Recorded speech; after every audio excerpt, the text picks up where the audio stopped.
I'm a scholar of the far right who has fled the United States to Canada, and I need help. The situation in Canada is absolutely dire. For Americans who don't know, the housing crisis here is worse than in the United States. I lived in LA for 6 years, and I have not faced rent as bad as here. When my partner, our cat, and our dog fled the United States, we headed north with the goal of being close to where our families are located, which is on the West Coast. So we are now in British Columbia. More specifically, we are in the Sea to Sky Highway in the Greater Vancouver area. We are attempting to find housing in the western side of this region. My partner and I are here on a visitor visa, which is a 6 months possible stay for Americans.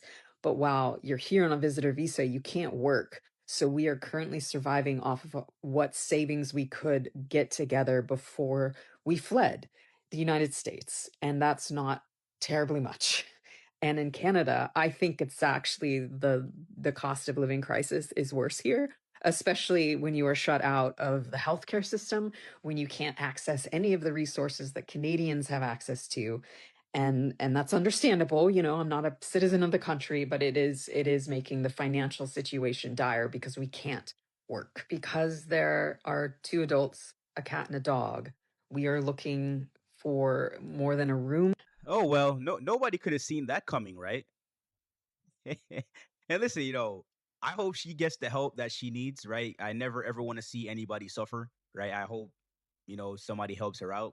I don't want to see people, whether it's die or suffer or, die of starvation, you know, but a lot of people think, America is so bad and all these other countries are a bed of roses. There's this, like, what I like to call the move if you don't like it fantasy that a lot of these leftists, because Trump is in power right now and, the Democrats are not in power and they're not getting their way, that a lot of, these liberals suffer from.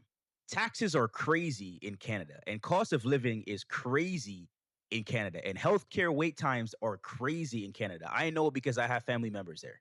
And a lot of these people don't understand that privilege is relative.